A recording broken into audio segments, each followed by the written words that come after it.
से बोलिए सतगुरुदेव की जय।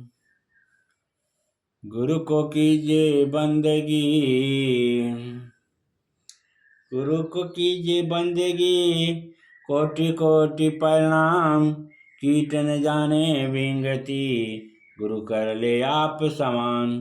प्रेम से बोलिए सतगुरुदेव की जय। बंदी छोर कबीर साहिब की जय। बंदी छोर गरीबदास जी महाराज की जय। स्वामी रामदेवान जी गुरु महाराज की जय। बंदी छोर सतगुरु रामपाल जी महाराज की जय। आदरणीय सज्जन वृंद धर्मानुरागी सत्संग प्रेमियों के कमलों में कोटि कोटि नमन। कबीर साहब का वाणी है, मन मेरा निर्मल भया, मन मेरा निर्मल भया, दुर्बल भया शरीर। पाछे पाछे हरि फिरे, कहत कबीर कबीर। अब तक हम भगवान को जप रहे थे, अब भगवान हमें जपेंगे।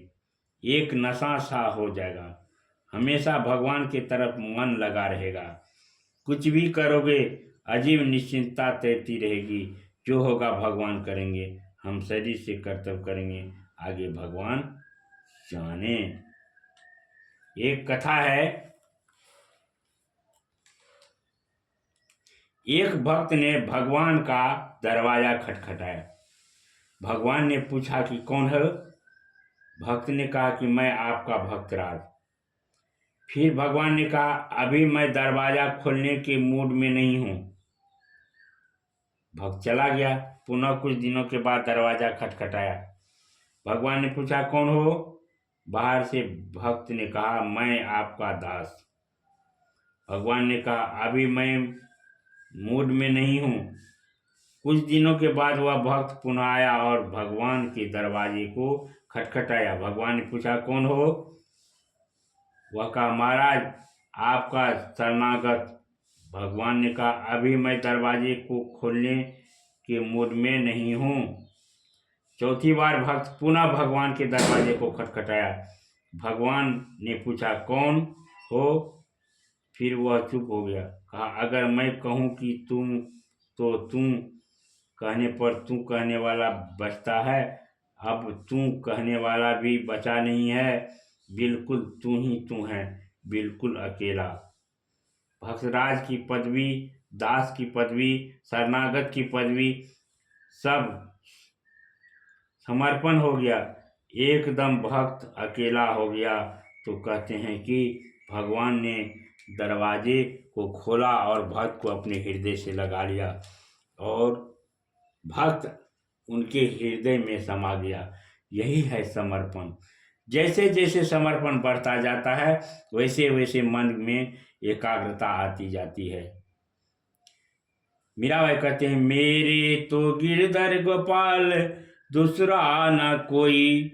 मीरा ने एक लाइन में संपूर्ण समर्पण के सूत्र को समो कर कह दिया कि हे प्रभु कोई दूसरा मेरा नहीं है, बस मेरे एक गिरधर गोपाल ही हैं। मेरे एक परमात्मा है, मैं एक राम है, मेरे एक ही राम है और कोई दूसरा नहीं। मेरा मैं भी नहीं है।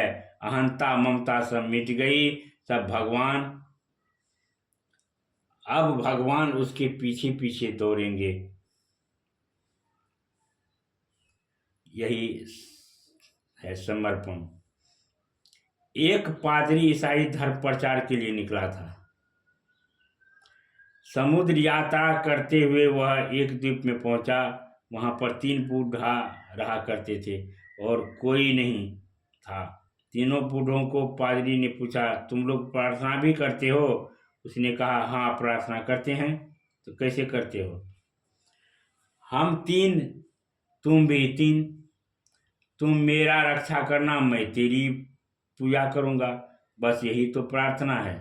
पादरी ने कहा अरे मूर्ख, तू पागल हो रहा है। ऐसे कहीं प्रार्थना किया जाता है। ईसाई धर्म में जो प्रार्थना है उसे पादरी ने उन लोगों को सिखला दिया। प्रार्थना कैसे की जाती है। तो प्रार्थना सिखलाकर पादरी समुद्र में अपना जहाज डाला और आगे बढ़ने लगा। कुछ दूर जाने पर उसे लगा कि पीछे से कोई दौड़ता चला आ रहा है। वह पीछे मुड़कर देखा, तीनों बूढ़े पानी में दौड़ते चले आ रहे हैं। जहाज रोक दिया गया। पादरी ने पास आने पर तीनों से पूछा, तुम लोग पानी में तैरते कैसे चले आए?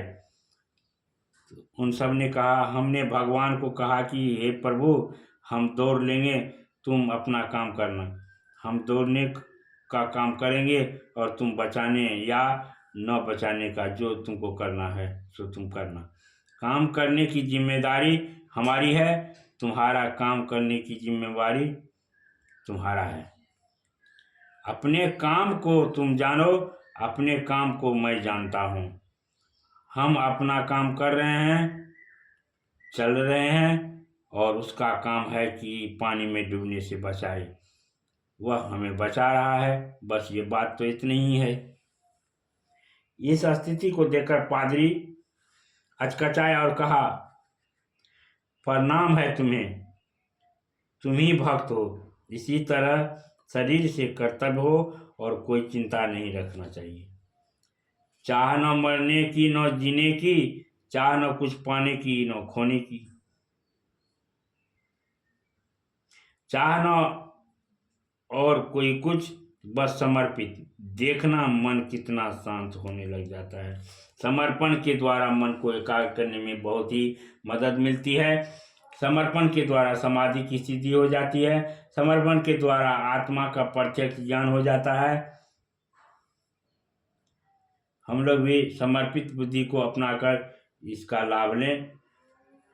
प्रेम से बोलिए सतगुरुदेव की जय।